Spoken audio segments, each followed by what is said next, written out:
And then he gives an unbiased, truthful view to the Syrian refugee situation. And he goes on and talks about how these parents abuse their children. He said, we saw hundreds of children from infants to 18 years old. The overwhelming majority of the kids, 90% or better, were clear cases of abuse. These parents were literally dunking their kids in boiling water or throwing hot chai at their kids' faces. Yes, we're talking about babies, toddlers, kids not even old enough to understand why their parents would do these things to them. Hundreds of kids, he writes. We saw quite a few of these kids who were sexually abused, both girls and boys. Their parents acted as if nothing was wrong with this, even when confronted by our doctors. Do you know why? This is the mentality of their society, not the viewpoint of a few individuals. These beliefs have been accepted in the vast majority of these people. Many were educated, well-dressed, well-spoken men, but yet they still raped their own children and kept Chai boys, C-H-I. And if you don't know what that means, Google it. Chai boys. Now, do you know more about that story? Two of our brave, red-blooded American men caught an Afghani commander who had chained the boy to a post and was raping him around the clock. They heard the boy screaming. Well, they released the boy from the rape, and they told the commander that what he was doing was wrong, and he laughed at them. So they beat him up. And for that reason, the girls, the sickos who run our military, have thrown these men into a terrible situation. Our men. They told them, don't intervene. It's their culture. I think I'll pause. Maybe you've had enough for a few minutes. But don't listen to the show any longer. Go have a nice afternoon. Back in a minute. Join the Savage Nation. Call now, 855-400-SAVAGE, 855-400-7282. Savage. The Savage Nation is sponsored by Swiss America, the only company I trust with my financial future. Call 800-289-2646 or Swiss America.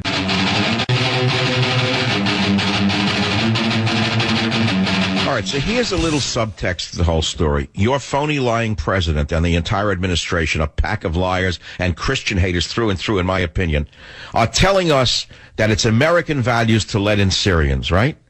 And many of you are taking hook, line, and sinker that lying bait. Then explain this to me. While you're debating whether or not to permit Syrian refugees into the country, even though you know that some of them are going to be terrorists, you know, by the law of odds, some of them are going to be terrorists, how come he's kicking Iraqi Christians out of the nation who got here through Mexico? Oh, you didn't know about that? Didn't make it to MSNBC? You didn't know that a total of 27 Chaldean Christians who were driven out of Syria by Al-Qaeda and ISIS got into America in April and May through Mexico to join their thriving Iraqi Christian community in and around San Diego, but the evildoers in the Obama administration are throwing them out. And the father behind them, the Father Michael Bazzi of St. Peter Chaldean Catholic Cathedral in El Cajon, says, we wonder why for thousands of Muslims the door is open to America, yet Christians are not allowed to come. Can anyone understand why Lauren Mack, a lousy liar from the Immigration and Customs Enforcement Administration, says this, quote, we will continue to seek to remove the ones who have been ordered removed. Sieg Heil, Lauren. You're a great gal. I wonder what college you went to. So Muslims are welcome and Christians are not from Syria? So it's really not about Syrian refugees, is it? It's about Muslim refugees. Only Muslims need apply. Anyone know why? Can't figure it out?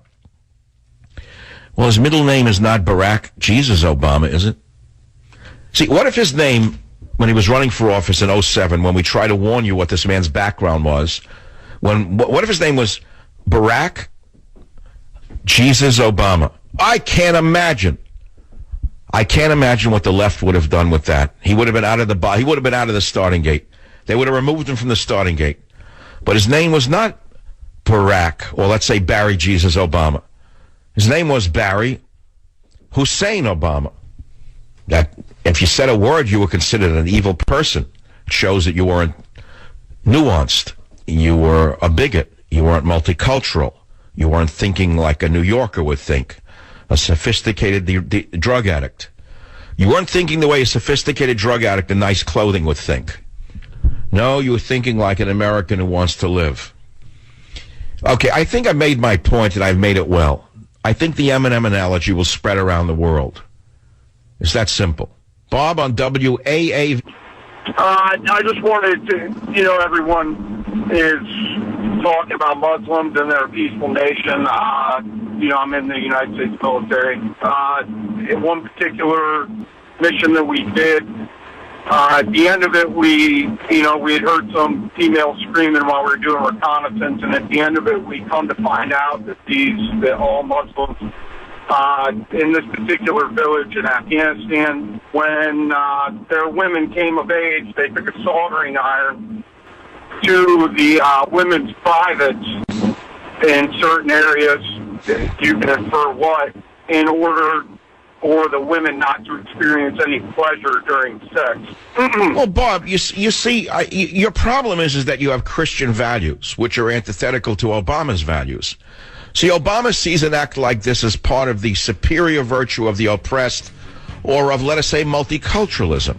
And if this is what they believe in, which is mutilating and torturing young girls, why, that's just part of their culture, Bob. And I'm sure as a Special Forces veteran, you were told to look the other way. Am I right? Bob, I'm sending you a gift for Thanksgiving, Government Zero. I'm sure as a Special Forces man, you of all people will understand the danger we're in and enjoy reading this book, but spread the message to perhaps a liberal relative. Join the Savage Nation. Call now, 855-400-SAVAGE, 855-400-7282. Savage. ISIL does not represent Islam.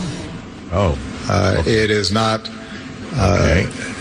representative in any way of the attitudes of the overwhelming majority of Muslims. Hare Krishna, Krishna, Krishna. That's the mantra of the liberals.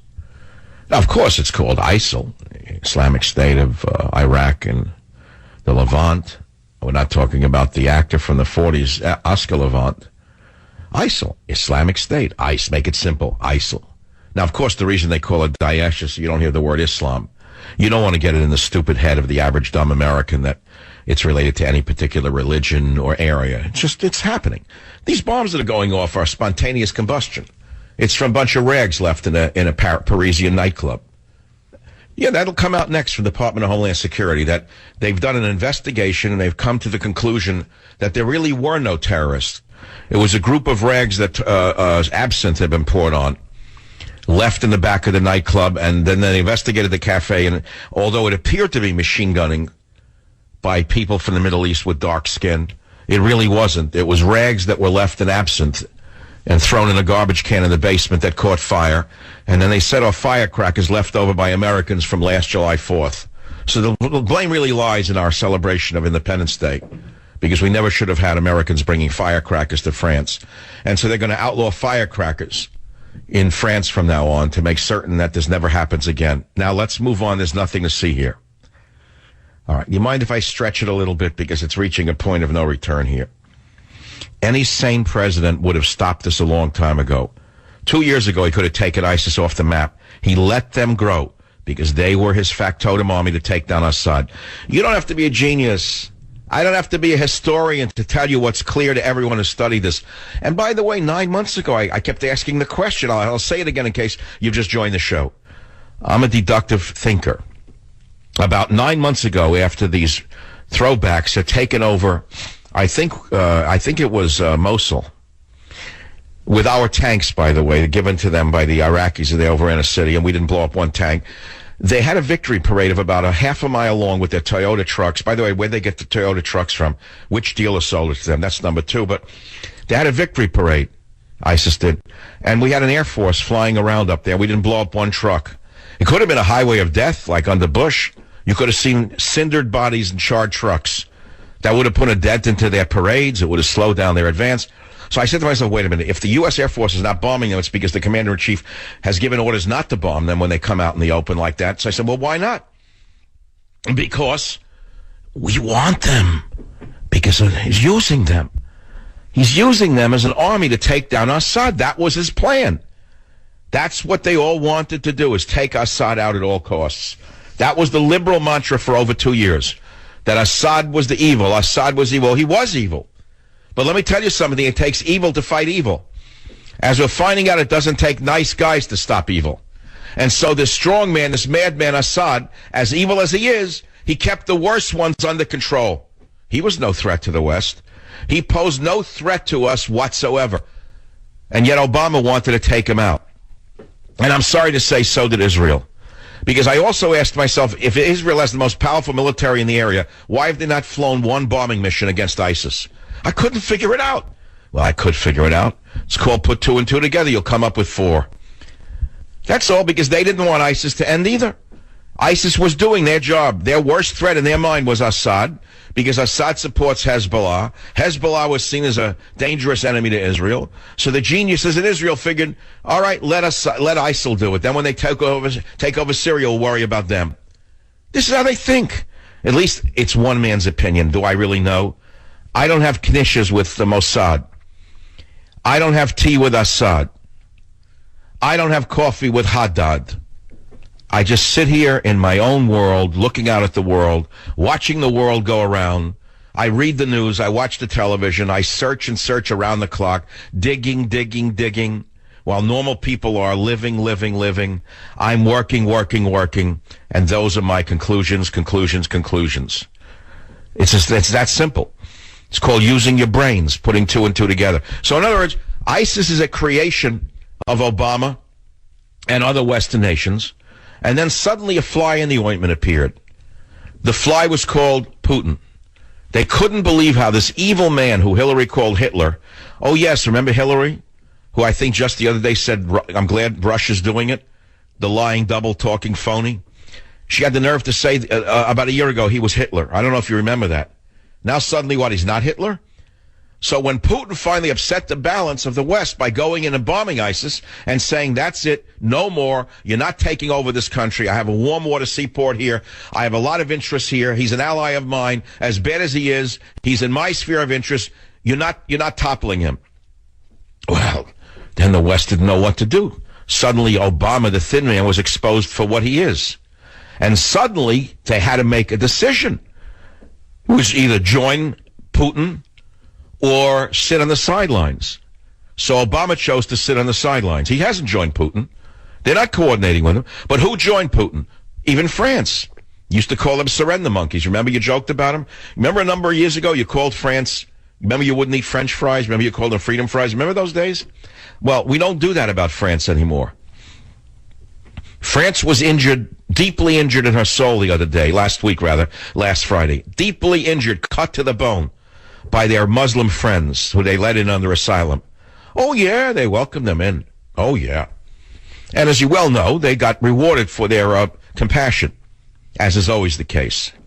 Basically, they were attacked by the people they reached out to help. They let them in. The next thing you know, they're bombed by them and machine gunned by them. And did you read a little addendum to the story, or you've had enough? Wait, before you leave the show this Friday afternoon on the East Coast, hold it. One more little fact for you to think about over the weekend. These friendly fellows, these freedom fighters from ISIS, not only machine gunned and bombed these poor French people, they tortured them while they were dying and mutilated their bodies. That came out today. And you ask yourself, how could a human being stoop to this level? Why in the world would they do a thing like this? Well, I'll have to let you figure it out for yourself. Those of you who don't know what's going on should make a decision that from this day forward, you're going to clean up your head. You're going to give up marijuana.